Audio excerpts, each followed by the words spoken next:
সাইফুর রহমান ভূঁইয়া তিনি তার স্ত্রী তার বাসা হচ্ছে আমাদের শান্তিবাগে, আমাদের রাজারবাগ পুলিশ লাইন্সের ৩ নম্বর গেটের অপোজিটে। তো সেখানে তার সন্তান, এক সন্তানের বয়স না, একটা দুটো ছেলে।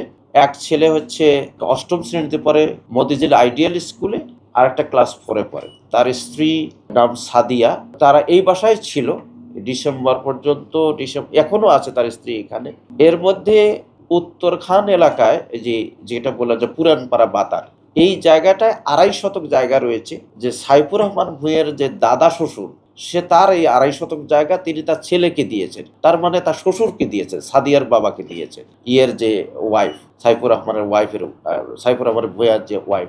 এই জমি উনি আবার ওনার মেয়ে এই সাইফুর রহমানের ওয়াইফকে দিয়েছে, তার নামে এই জমি ২.৫ শতক জায়গা। যেখানে ঘটনাস্থল তার সামনে এই জায়গাটা একটা সময় ময়লা ছিল, ছিল, মানে ঝোপঝাড় ছিল, সেটা সে পরিষ্কার করেছে, আমরা দেখেছি।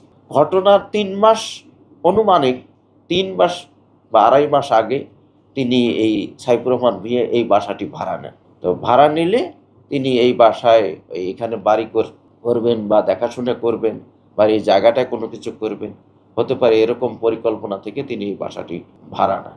থাকতে পারে। আমরা ওইদিকে আমরা যেটা উনার স্ত্রীকেও আমরা জিজ্ঞাসাবাদ করেছি।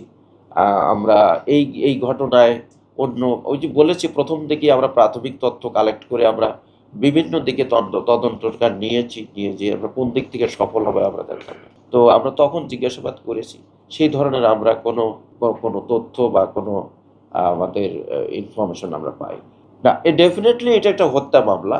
যিনি দেখেছেন যে আপনি এই অস্ত্রে তাকে হত্যা করেছে, এটা হয়তো আদালতে যখন এই মামলা যাবে, যখন এই মামলা ট্রায়ালে যাবে, ট্রায়াল হবে, তখন হয়তো বক্তব্য যখন দেখেন ডিফেন্স পক্ষের লয়ার যখন বক্তব্য দেবেন, তখন কোর্ট কোনো কিছু যদি প্রিজিউম করে কনসিডারেশনে নেয় সেটি। বাট এটা ডেফিনেটলি হিয়ার এই পর্যায়ে আমাদের কাছে এটা একটা হত্যা মামলা, এবং হত্যা মামলা হিসেবেই মামলা রুজু হয়েছে। স্পর্শকাতর জায়গায় হাত দিয়েছে, তাকে যখন বাইরে যেত সে দুজনকে তালা দিয়ে যেত, বা তার ছেলেটাকে যখন ছেলেটার সামনে মেয়েটি বলেছে যে ছেলেটি আমার হাজবেন্ডের সামনেই সে বিভিন্ন সময় আমার শরীরে হাত দিত, আমার জড়ায় ধরতো, এই কথাগুলো আমাদেরকে বলেছে। ওখানে আমরা দেখেছি এটা ফোর্স করেছে, যেটা রূপা বলেছে আমাদের কাছে, সেটা হলো যে সে ফোর্স করে বলছে অন্য কোথাও থাকতে পারবে না, এখানে থাকতে পারো। ইয়েও নাই ওখানে, দেখলাম যে আমরা কোনো আর মানে অন্য কোনো ফার্নিচার বা খাট বা কোনো কিছু অন্য কোনো রুমে নেই।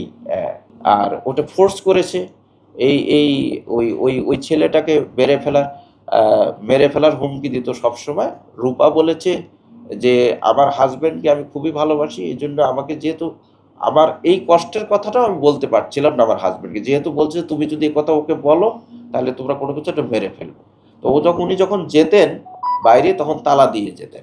এবং নাজেমের যে বিষয়টা, ওরা যে খুব বেশি শিক্ষিত মানুষ তাও না, হয়তো লেখাপড়া ওরকম নেই, আপনারা ছবি দেখলে বুঝতে পারবেন। আর বয়সও খুব কম, 20-22 বছর, 22 বছরের মধ্যে। আর ওদের মোবাইলও ছিল না, ছিল বা ছিল না, বা তাদের মাথায় হয়তো ওটা আসেনি। আমরা এই বিষয়ে তারা করেনি আর কি। এটা ওরা যেটা বলেছে তাকে বাধ্য করেছে, তারা ফোর্স করেছে যে এখানেই থাকতে হবে, এই অন্য কোনো রুমে থাকা যাবে না। বিশেষ করে আমাদের এডিসি, 2জন এসি, আমার সাথে এক এসি আছে, ও অনেক পরিশ্রম করেছে, টেকনোলজিক্যাল কাজগুলো করেছে। আমাদের ওসি তদন্ত, আমাদের সাব ইন্সপেক্টররা, অন্যান্য সদস্যবৃন্দ, আমরা খুবই ডেডিকেটেডলি কাজটা করেছি। কারণ দ্রুততম সময়ের মধ্যে এটা যদি আমরা রহস্য উন্মোচন না করতে পারি, তাহলে হয়তো দেরি হয়ে গেলে হয়তো আমাদের কাজটা কঠিন হবে। তা আমরা সফল হয়েছি। আমরা 2জন আসামিকেই আমরা বিজ্ঞ আদালতে প্রেরণ করেছি। তারা সিআরপিসি 164 ধারায় জবানবন্দি দেবে, স্বীকারোক্তি প্রদান করবে, আশা করছি। আমরা বিজ্ঞ আদালতে প্রদান করছি। আমরা মনে করছি যে এটি একটি অত্যন্ত প্রায় 12 ঘন্টারও কম সময়ের মধ্যে এরকম একটি ক্লুলেস হত্যা মামলা রহস্য উন্মোচন করেছে। এটা আমাদের একটি অত্যন্ত একটা বড় সফলতা বলে আমি মনে করছি, এবং আমি আমার টিমকে অভিনন্দন জানাচ্ছি। এই ক্ষেত্রে আমাদেরকে সার্বক্ষণিক সহযোগিতা, আমাদেরকে দিক নির্দেশনা প্রদান করেছেন। আমরা টাইম টু টাইম আমাদের মাননীয় পুলিশ কমিশনার স্যারকে জানিয়েছি, আমাদের ক্রাইম বিভাগের দায়িত্বে নিয়োজিত আমাদের additional commissioner sir, crime and ops sir আমাদের নির্দেশনা দিয়েছে, JC crime, joint commissioner crime আমাদেরকে টাইম টু টাইম আমাদের গাইডলাইন দিয়েছেন। আমরা সেই ধারায় কাজ করে সফল হয়েছি।